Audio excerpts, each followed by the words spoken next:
So, hey, it's John with Scottsdale Living. I'm here with my favorite dude, Chef Joseph A. Lerner from Curie Cuisine. Hello, good morning. Hey, morning, buddy. Thanks for coming. So this is going to be our first podcast, so we officially do in the podcast room here at the building.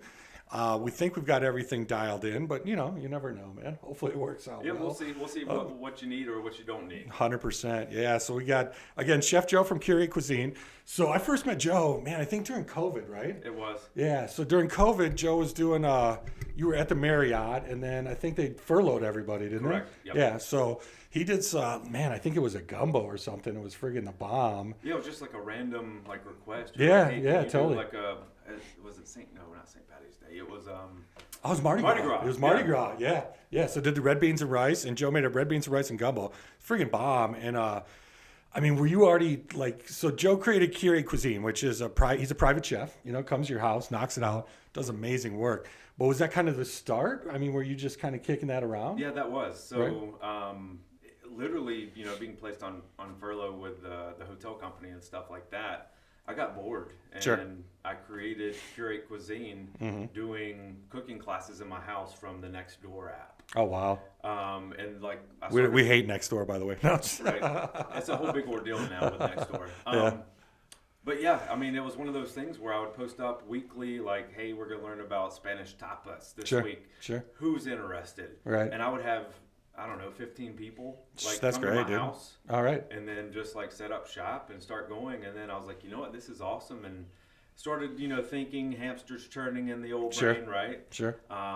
One of the people that I had to come in, they were like, hey, can you do a private party at my house? And I was like, why not? Yeah, no So doubt, right? literally, Nextdoor app was the springboard to what Sure. I'm doing now. Love it. And then started, created a Facebook business page, Instagram Right. business page, website, Sure. things like that, and it kicked off and never looked back. So when you were doing these 15 or 20 people doing the classes at your house, were you charging for them, or was it? Yeah, very Yeah. minimal. It was like Okay. $25 a person. Sure.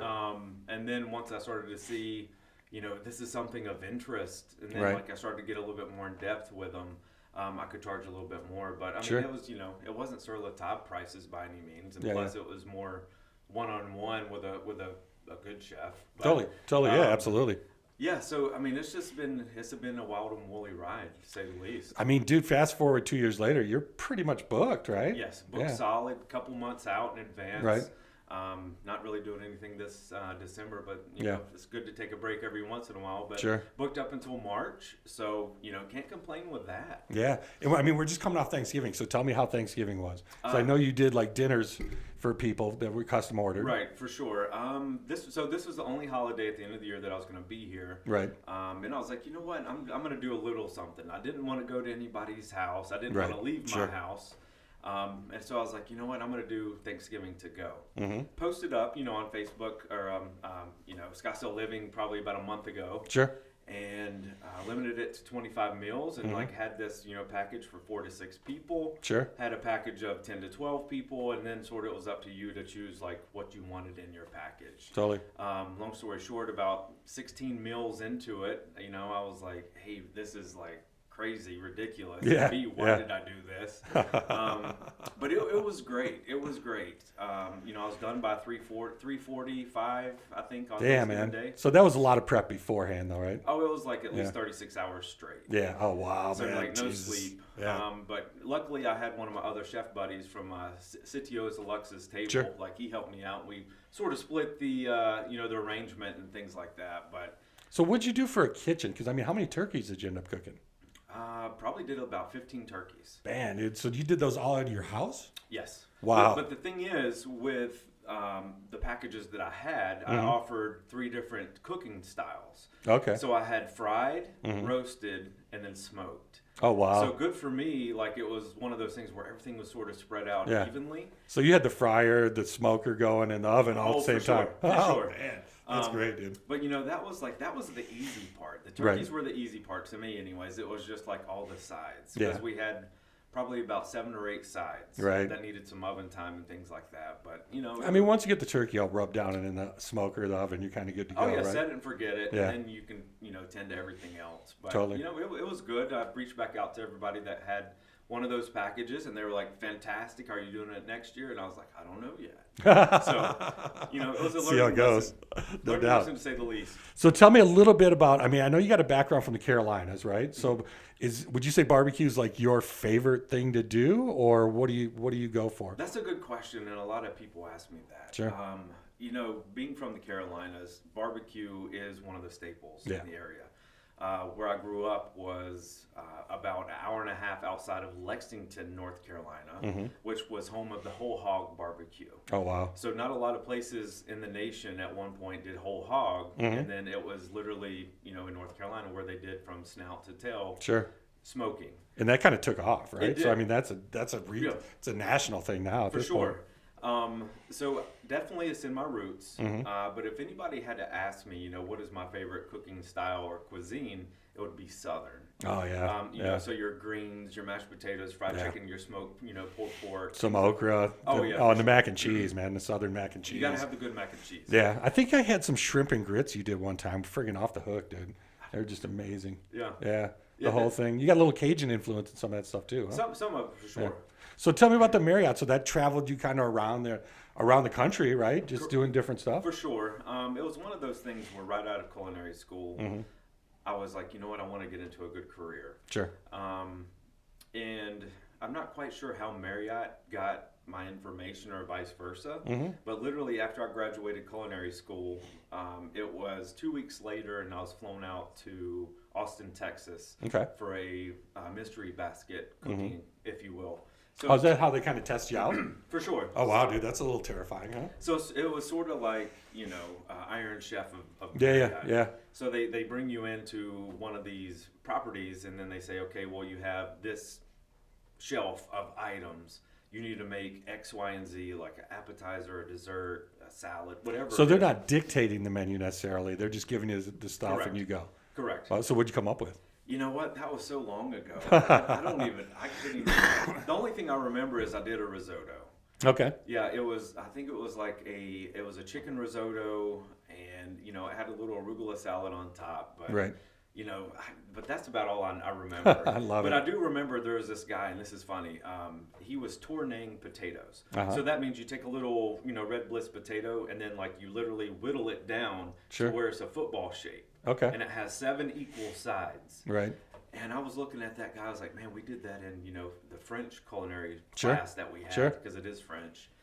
And I was just like, man, he's taking 15 minutes per potato. Was the whole thing timed? It was. You had 2 hours. You had 2 wow. hours to do whatever it was. And, he completed it. But then, whenever we finished, and everybody presented at the same time. Right. And the chef was tasting everything. This is great, good. They could have used that, whatever. Sure. He came to this guy's, plate that had these little football potatoes, and he was like, would you do this for a 3,000 person banquet? Yeah, right. And the guy was like, yeah. And the chef was like, yeah, you're not going to work for us. Yeah, there goes your labor costs, man, through the roof. Right. So I thought that was really funny, because even back then they were just sort of looking at the bigger picture of a labor perspective. But of course. This guy was, very proud of his tornado potato, but he didn't even make the cut. So. Yeah, I mean, so if from a single dinner at home for a family or something, great, right? For sure. But I mean, if you're gonna crank that thing out at a Marriott, dude, that'd be crazy. Not at all. But yeah, that was my entry point into the company. And you got hired from that? I got hired from that. Dude, I love it.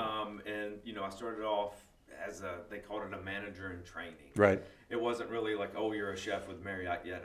I wore the chef coat, but then on my coat it had my name, and then it had manager in training. Sure.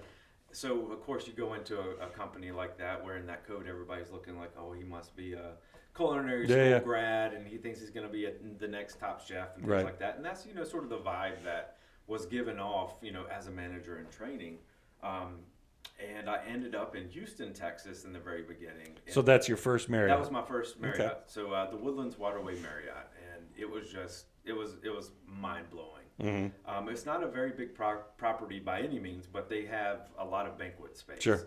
So my first week there, we were doing a cowboy gala of 2,500 people. And my head was spinning. I didn't know which way was left. So at that point, you're not in charge of doing the whole thing yet. It was more like, you need to go do this. And totally. Everybody's delegating out to me. And I'm just sitting there my head spinning. I don't know what's going on. There's somebody's grilling off like 2,500 filet mignons, and I'm just like, how are we going to cook all these? Yeah. And, honestly, like 6 months into it, the chef at one point was like, I don't know if you're going to make it. Oh, wow. Yeah. Because like literally, like that's a lot. You go from culinary school where you're learning like one cuisine like every 9 weeks to being not thrown in, it was my choice.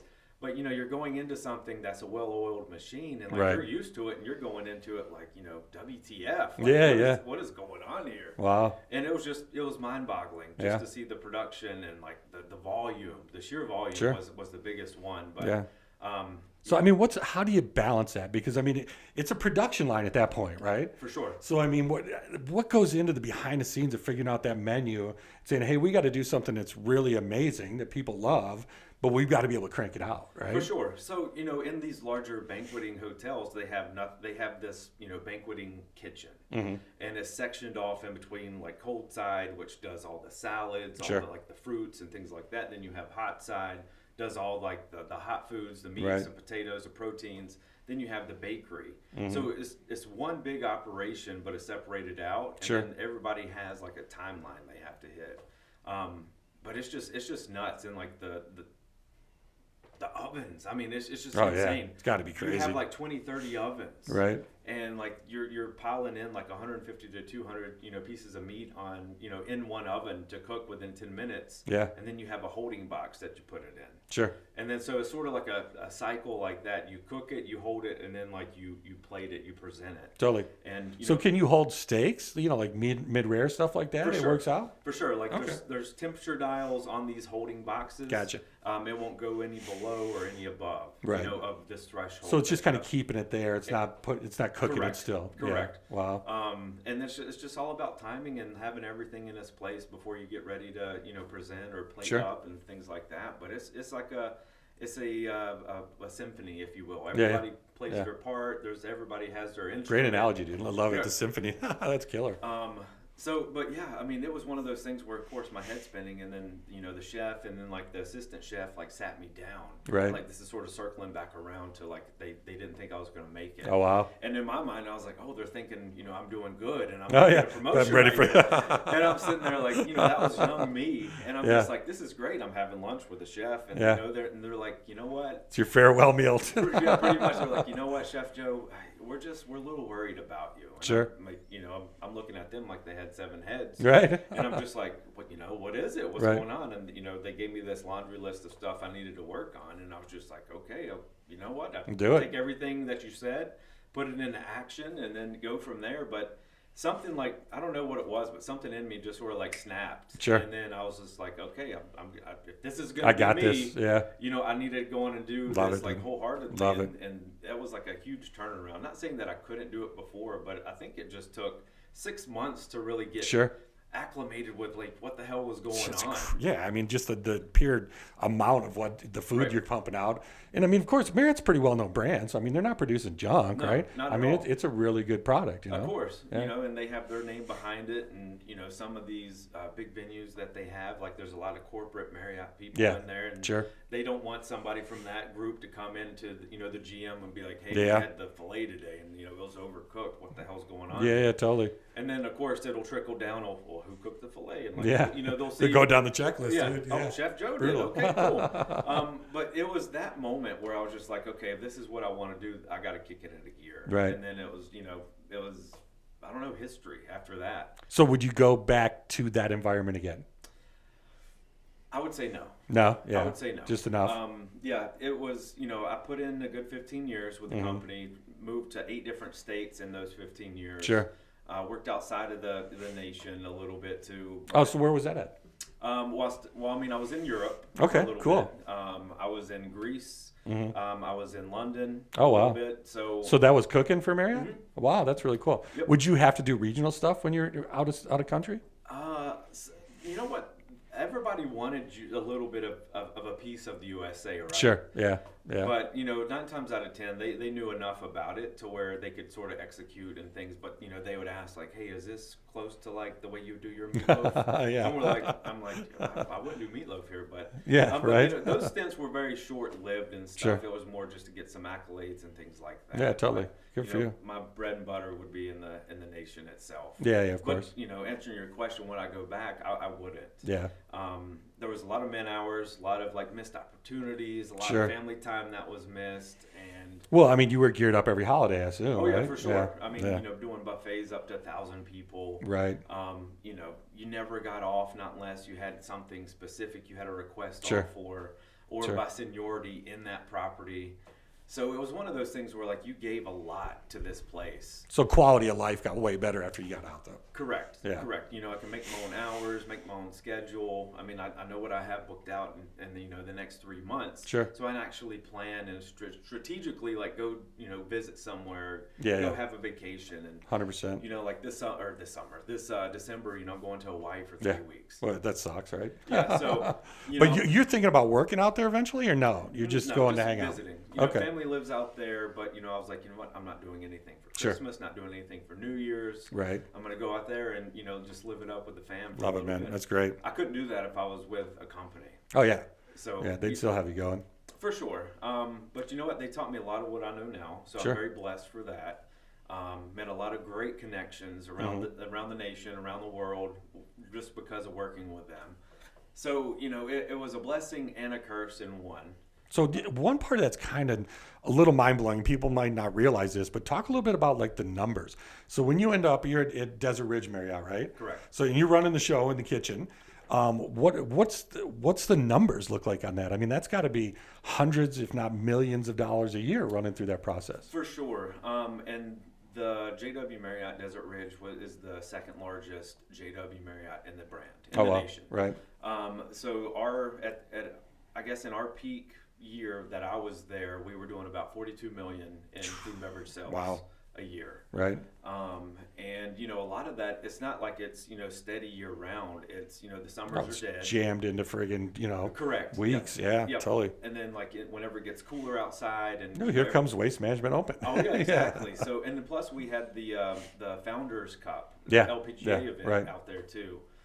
But your business is in the cooler months, so it's not like it's like spread out in between like month by month. Oh yeah, you're like rocking all winter. All winter, like your guns a blazing and things like that. But yeah, lots of volume. 42 million in sales, which equates to about an $8 or $9 million grocery bill at the end of the year.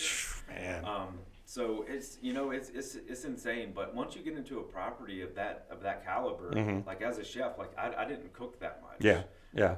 I was doing. So you're looking at P&Ls and food costs and Correct. Negotiating and hiring and firing and everything else, right? Correct. And then just like trying to close business with larger corporations to come in, to give you their money. And that's totally. Whenever I would cook for those special things. Right. But it was one of those things, and like sort of trickling back to like culinary school, there wasn't enough psychology in culinary school. Like they didn't really teach you the further up you go, the less you're going to cook, the more you're going to deal with people. Right. And that's not a bad thing per se, but it's just dealing with your staff and having to say, what, are you okay? Do you need time off? I know something's going on with your family. Sure.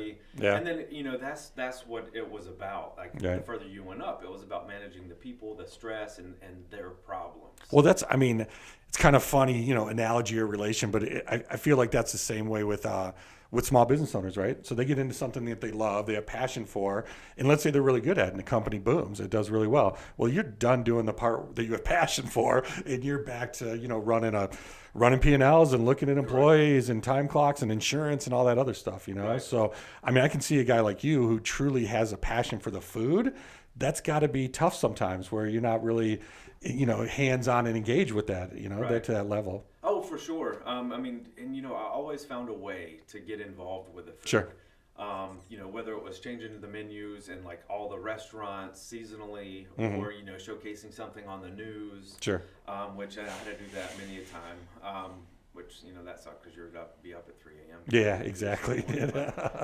How are the news kitchens? Are they decent? No, there's nothing. Oh, really? There's nothing. Yeah. It's more like, a news kitchen like has the setup. So the whole thing's just, it's all staged, Correct. right? Okay. Correct. Okay. So like I would bring things in and I would like plate it up. Right. But it would, I'd have a piece of chicken and it would be seared to where it was Yeah. golden brown. It wouldn't be fully cooked. Right. So I'm over there like playing with semi-raw chicken. Sure. Just plating Yeah. it up, making it look good. But Right. their stoves and their ovens and stuff worked. Yeah. So you could heat things up in a pot. But you just didn't have all the stuff you needed Correct. to operate. Yeah. So Yep. that's kind of funny. Yeah. So tell me a little bit, like so I know you've had some interactions in the last year or two with helping other restaurants kind of get rolling. Is that kind of a passion? I mean, do you enjoy that part or? It's one of those things where and like this all goes back to the Marriott as well. Yeah. Like some of the properties that I worked at needed assistance, needed Sure. help. And I always found myself doing a bunch of that, whether Right. it would be, food cost analysis, whether it would be like organizations, systems, procedures, Sure. just. So you were a fixer. I was a fixer, right. and like that's became a passion of mine. Sure. Not that all these places that have reached out or I've helped have needed fixing, Mm-hmm. but they just needed, a boost of getting going and Sure. things of that nature. But yeah, and around the area, I've helped out, a good, half a dozen Right. places just to sort of get going and things like that. Sure, that's great. From an outside perspective, looking in at some of these smaller businesses and stuff. Having the knowledge from a large corporation, it's easy for me to say, okay. Well, you don't know what you don't know. Right. Yeah. Exactly. Yeah. And that's okay, but that's why I'm there to help. Right? Sure. Totally. But it could be something as simple as a system of we need to rotate the food a little bit better as Sure. far as like old to new, new to old. Right. And right. we'll have the freshest of the fresh every single day. So it could be something as simple as that. So do you see that as like some type of career option down the line? I would say that would fill just a void of if I don't have any business. Right. I do like it, but if you have so many going on at once, then Sure. you feel like you're back in the operation again, right? Mm-hmm. Yeah, and totally. that's something that I've taken myself out of Yeah, is yeah. the operations. Right. I can deal with the headache just for a little bit, Sure. but I can't do it Sure. full time anymore. Yeah. So the managing the people and who's sick, who's out, who's exactly. in. Yeah. Get out of that part. So what do you see going forward? I mean, what do you want to do? Great question. I would like to expand to a certain degree. Uh-huh. I do have a handful of chefs that help me out and things like that, but we're not quite there to where I can sort of have them hired to where they do a lot of things for me. They can help do some. So is that on you or is that on the number of bookings that you have? So I mean, it's tough to let go, right? No, for because sure. your name's on the door, your name's on right. the chef jacket. Yeah, you know? for sure. And it's a little bit of both, really. Right. I've built a rapport, I've built a clientele, I've built a name and a brand for Sure. myself in this area. And of course, it took me a good couple of years to do that. But a lot of the clients, they don't want anybody else. Yeah. They want me. But Yeah. even though I could train somebody to do exactly what I do, they want me. I don't know if it's the personality, I don't know if it's like, the aura that I give or put off or whatever it is. Totally. Yeah, I totally get it. So it's like, I mean, Curie Cuisine's a name, Yep. but Chef Joseph A. Lerner is the Yeah. is the brand. Correct. You know what I mean? And that's where it's tough. Is Right. that I turned down a lot of business because of that. Mm-hmm. And granted, I can bring somebody else to go, divide and conquer. You go take a party here. You go take a party, there. Sure. But there's still individuals that I've done that with, and they're still sad just a little bit. That Yeah, totally. I wasn't I wasn't there 100%, or Right. I was there for just setup or something like that. Yeah. So how do you overcome that? Have to push forward. Yeah. It's Just sort get of- it done. You can't tip over the apple cart, Right. all in one day. So, the way that I look at it is I gradually sort of like put some other people out there, taking care Sure. of some parties. People will start to see, he's just building out. Yeah, he's totally. expanding. Totally. So that's the plan where I'm heading right Mm-hmm. now. I love it, dude. Good for you. So one thing that blows me away, and I'm really interested to understand this and hear it, but dude, you're so creative in what you bring to the table. Where do you get the inspiration? I mean, because I don't know, man. I look at a piece of steak and it's a piece of steak, but you come up with stuff. It's like, wow, man, how did that come out? Right. It's just over time you get to a point where you're like, I'm tired of looking at a steak. Right. And it's like, what else can I do with it? Mm-hmm. Or you play around with it, or you present it a different way, Sure. right? But this I can attribute to having Marriott with me too. Is playing on their budget, right? Yeah. So I really wouldn't want to go buy a 72-ounce tomahawk steak right now. Yeah. And be like, oh, what else could I do? What am I gonna do this steak? Right. And then like I sit there and like overcook it or mess it up or whatever it is, and then like I'm out, $100 some bucks. Yeah, totally. So working with them gave me leverage to utilize product that they would buy. So did they run like a test kitchen, or was it location to location? They did have test kitchens, but depending on the property, really depended on the type of team that you would have. Mm-hmm. But like at the hotel here, like I had a great team. Sure. I had a lot of people that were passionate, that love food, that love to play with presentation and things like that, and that sort of helped open up and spark the mind to different ways of doing things. But it's all about research too. It's just staying current, trendy with what the food trends are, and what everybody is doing as far as plating things, and it's just. You go on TikTok, you go on Instagram, you go on all these things, and like there's chefs everywhere sitting there doing all this wild and crazy shit, right? And you'll take a little piece of that and then just sort of like put it into something, somewhere, carry it forward. Correct. So what percentage of the experience? I mean, like you come to somebody's house and you're doing a dinner for 4 or whatever. What percentage of that experience to identify to the presentation and the plating versus the food itself? Because obviously the food's amazing, right? But I mean, it feels like the pictures I see of what you do, the presentation's mind-blowing. And I mean, is that like, people love that, I got to believe, And yes, people, you eat with your eyes first. People always eat with their eyes first. And that's why, sometimes you'll get the expression, I was more hungry with my eyes than I was my stomach. Yeah, so, totally. Visually, people are always going to eat with their eyes first.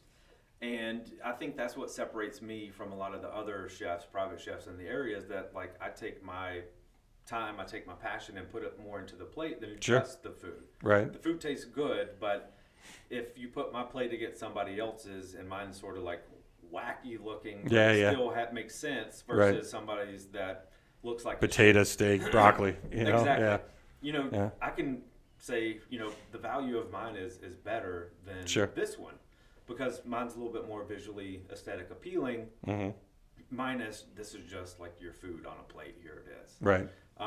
So and that's where I try to get a little bit creative with things. Because once I get into that mundane meat, potatoes, broccoli on a plate, I'm not going to be needed, and then they'll fire the next person. Yeah, totally. So that's where I'm constantly like trying to like push the envelope with what I do, and be creative and think outside the box. So what's the line in your business? I mean, is it? And by line, I mean, is it catering versus private chef, right? So, I mean, it seems like that's kind of a fine line, but I mean, what's the number? What puts you over the top where it's no longer, the private chef experience versus just a production line? Correct. And that's a great question because some people consider me a caterer, some people consider me a private chef. And that's just for the sheer fact of, them seeing like some of the numbers that I've done on Instagram or whatever. Right. But for me, like a safe spot would be about 18 and under people. Okay.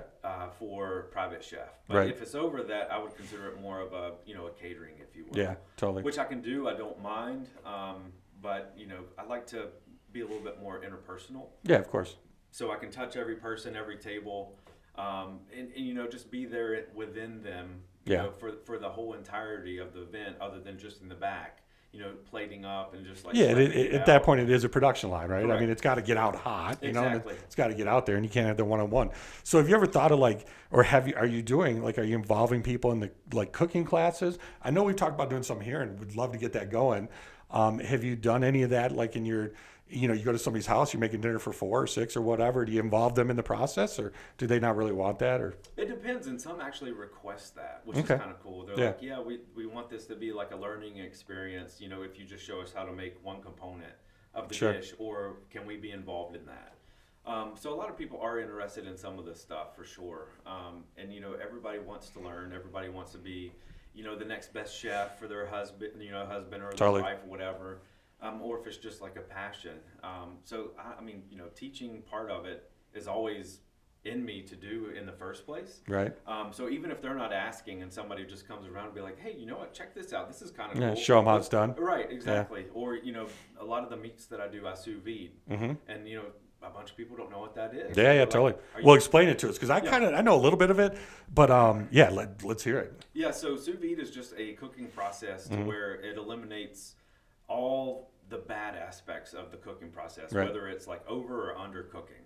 So sous vide is cooking within water, a Right. water bath. You vacuum seal whatever it is that you're gonna cook. You can like season it if you would like, and then they have like the Nova. You have the Polyscience. You have all these other brands of circulators, and that's Sure. what they call them, circulators, because it circulates water. And So what's the benefit? even temperature cooking, Okay. the flavor profiles are like incredible because you're vacuum sealing this product and it's Yeah. like intensifying, sealing in. There's nowhere for the flavor to go. Yeah. Correct. It's not cooking out and leaching out into the pan. It's Right. like everything is just there. And, you know, it intensifies the flavor. It's a slow process of cooking. It's very gentle. And it just like, it makes for an overall better product, in my opinion. So I've had one steak cooked that way, and it was freaking fantastic, right? But it still had grill marks on it. So what is that? You're searing it at the end for the look or Correct. presentation? Exactly. Okay. And, you know, if you have like duck or fish or chicken or beef and you're cooking it in water, it's going to have like this pale outside appearance, right? And again, you want to be able to, you know, showcase that product, and you're eating with your eyes first. So you're going to put it, you know, on the grill to get a nice char mark. Sure. And that's all you're doing is just going to get a char mark. Yeah. Or you're going to put it in a cast iron pan to get a nice sear So it's just on purely decorative, really. Exactly. Yeah. And it promotes a little bit of flavor too. But you know, a steak, you're going to have a medium rare steak cooked sous vide, and it's going to be from the entire left side to the right side. Yeah, which was crazy because I Right. had it. It's like normally you got the ends, you know, burnt ends, whatever. Right. You know, everybody likes that. Some people like the well done end or whatever, but this thing was the same all the way through the whole thing. Instead of you going into a restaurant, then you just have the center that's Right. medium rare, right? Right. So that's like one of the perks about cooking in that method. So what's that look like when you're going to somebody's house? Are you bringing all the equipment to do this? Correct. Okay, so you're just using like their stove or oven or whatever, but you're actually bringing all the rest of your stuff with you. Correct. Oh wow. I'm schlepping it with me. I'm just plugging it in, and and that's where it sort of sparks the interest. Of, Sure. Oh, what is this? Is this Yeah, water? totally. And you know, it's one of those things where people want to know about it, and then 9 times out of 10, I can get somebody to, you know, order a Nova circulator from Amazon that same night. Oh wow. Which I should be, you know, like a. You need to get your page, like the affiliate page on there, dude. Yeah, totally. For sure. So, you know, that's a cool process about it. But, you know, sort of going back to it, what you were saying, a lot of people are interested in learning. And it would be very cool to have something like that here. Yeah, no, we need to do that for sure. The ideas I have for it, too, is pretty cool. Like even a wine dinner series that we could Yeah. have. Not just, Oh, it'd you know, be cooking. so freaking not cool, just a yeah. cooking class, but, you know. So obviously in your positions at the Marriott, you got pretty involved with the wine end, I would assume, right? With the matching and the pairing and everything. For sure. And then built rapport with vendors. Right. They would actually come in and do some of the dinner stuff with me as well. If we were trying to close the business for Chevron Oil Corporation. Yeah. And, you know, their CEO was very fond of Cabernet Sauves from California. Right. I could have one of my wine vendors come in and have, you know, 7 Sure. Cab Sauves, and then they would be speaking to the wine while I spoke to, you know, about the food. Yeah, and the pairing and the whole thing. Exactly. But, you know, I also learned a lot about the wine and stuff myself. Right. I don't know, just like food and beverage. There's just so many different things and venues and routes, and you know, just I don't know. That's what I love about it. There's not just one answer. Totally. Yeah. Oh yeah. 100%. So what would you? I mean, just kind of a weird shout out. So there's a lot of kids out there, you know, 19, 20, whatever. They're slaving in the kitchen somewhere. How do you get out of that? You know, being not necessarily in front of the oven, but you know, production. You know, you're the sous chef, and you're jamming it out for 10 hours a day. I mean, how do you get past that point to where you're a little more involved in running the kitchen and doing the whole thing? You know. You know, and that's gonna be one of those things where I have to say is the work that you put into it. Sure. I mean, you have, and I've met, but you have those individuals in these establishments, I call them the steady eddies. Right. They're gonna be in there. They just want to get a paycheck. They're gonna want to be, you know, just chopping the onions all day long, or working the grills, making the steaks all day long. But then you have those other people that like show a glimpse of passion. Yeah. But if I had to say a couple of things to them, it'd be like, you know what. Keep on pushing forward with what you're doing. Do more than what's requested of you, and that's the biggest one. And then, you know, make sure that you're making yourself known. Like, go up to the chef and be like, "Hey, chef, you know, I completed my task, and you know, before service, I'm gonna go help X, Y, and Z on their station and help them." It's a little self promotion. Never hurt anybody. Yeah, correct. Totally. And that's what it takes. It takes, you know, the hard work, doing more than what's expected of you, and then just making it noticed. Yeah, totally. So. Favorite chef? Well, let me rephrase that question. If somebody's sitting at home watching this video, watching this podcast, and they want to cook something special for themselves, what chef or cookbook, chef's cookbook, would you advise them to go to and kind of give it a shot? Oh, that's a tough one. Yeah, right. I have a lot of cookbooks, and I've looked at, watched, met a lot of good chefs too. But Marco Pierre White, not a lot of people know about him.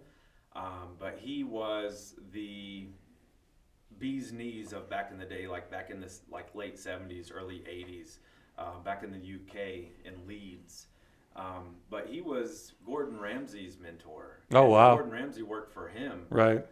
When he was a young lad. And, Sure. He was the one getting yelled at, right. and, verbally abused. And, totally. Marco Pierre White was one of those chefs that, didn't demand excellence, but demanded, things to be good. If it's not good, then it's bad. Right. So there was no fine line of, this could be okay, but it's not okay. It was it's either there, it's not. Yeah. Let's do it again. Right. If it's bad, it wasn't okay, we're going to settle for just this.